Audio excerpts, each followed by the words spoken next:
से सुनिए दोस्तों, क्या आपने कभी गहराई से सोचा है कि अगर आप अपने मन को पूरी तरह से वश में कर लें तो आपकी जिंदगी कैसे बदल सकती है। सोचिए, अगर आप अपने मन से कहें अब शांत हो जाओ, और वो बिना किसी बहाने, बिना किसी विचार के बस शांत हो जाए, तो क्या आप कल्पना कर सकते हैं आप क्या क्या हासिल कर सकते हैं। अगर आप कहें अब ध्यान केंद्रित करो, तो आपका मन इधर उधर भटकने के बजाय एकदम तीर की तरह अपने लक्ष्य पर जा लगे। ये कोई चमत्कार नहीं है, ये कोई सपना नहीं है, यह एक कला है, और आज हम उसी कला का राज खोलने जा रहे हैं। क्यों कहा गया है कि जिसने अपने मन को जीत लिया उसने पूरे ब्रह्मांड को जीत लिया। क्यों गौतम बुद्ध ने कहा मन सब कुछ है, जो तुम सोचते हो वही तुम बनते हो। क्यों शास्त्रों में बार बार कहा गया मने मनुष्याणम कारणम बंध मोक्षो, अर्थात मन ही बंधन का कारण है और मन ही मुक्ति का। क्योंकि युद्ध बाहरी दुनिया से नहीं, अपने मन से है, और जिसने इस युद्ध में जीत हासिल कर ली उसके लिए फिर कोई दुनिया कठिन नहीं रहती।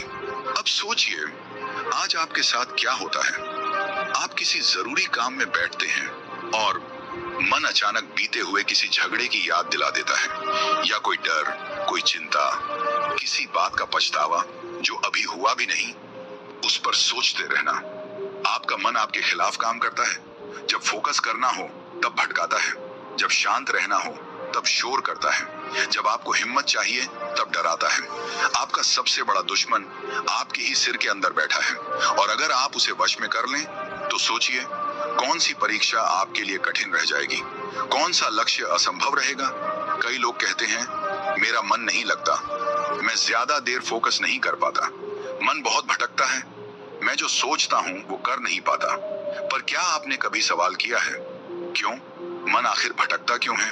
ध्यान से समझिए, मन एक बंदर की तरह है जो लगातार एक शाखा से दूसरी शाखा पर कूदता रहता है। अगर उसे कोई दिशा न दी जाए, कोई साधन न मिले, कोई लक्ष्य न दिखे, तो वो कूदता रहेगा।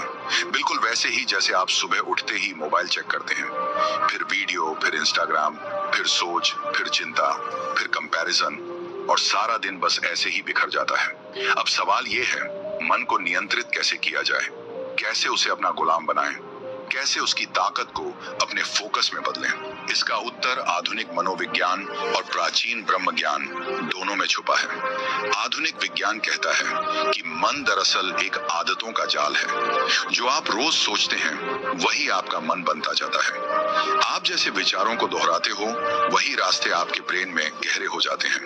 उन्हीं रास्तों पर मन दौड़ने लगता है, और धीरे धीरे वही आपकी नेचुरल सोच बन जाती है। उदाहरण के लिए, अगर आप हर सुबह उठते ही सबसे पहले चिंता करते हैं तो आपका मन उस आदत का आदी हो जाता है। अगर आप हमेशा दूसरों से तुलना करते हैं तो मन उस कंपैरिजन के चक्कर में उलझ जाता है। अब सोचिए, अगर आप हर दिन थोड़ा समय खुद को नियंत्रित करने में लगाएं, अगर आप मन को कहें रुक, फोकस, आगे बढ़, तो क्या ये मुमकिन नहीं कि धीरे धीरे मन आपकी बात मानने लगे। गौतम बुद्ध ने कहा था मन ही सब कुछ है, अगर तुम उसे नियंत्रित कर लो तो दुख तुमसे दूर भाग जाते हैं। और आज न्यूरोसाइंस यही कहती है कि आपका ध्यान आपका सबसे बड़ा हथियार है। जिस पर आप ध्यान केंद्रित करते हैं वही बढ़ता है। इसलिए अगर आप फोकस चाहते हैं तो मन को बिखरने से बचाना होगा। अगर आप चाहते हैं कि आपका ध्यान अपने लक्ष्य पर टिके रहे तो आपको अपने मन को ट्रेन करना पड़ेगा। बिल्कुल वैसे जैसे एक बच्चा शुरुआत में जिद करता है पर धीरे धीरे समझने लगता है।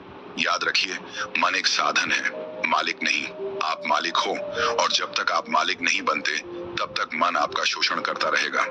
आज हम इस वीडियो की शुरुआत में सिर्फ इस बात को समझने आए हैं कि अगर फोकस चाहिए, अगर ध्यान चाहिए, अगर सफलता चाहिए, तो सबसे पहले मन को कंट्रोल करना जरूरी है। और यह करना न कोई रहस्य है, न कोई असंभव कार्य। बस आपको शुरुआत करनी होगी, हर दिन थोड़ा थोड़ा, हर क्षण थोड़ा और जागरूक होकर।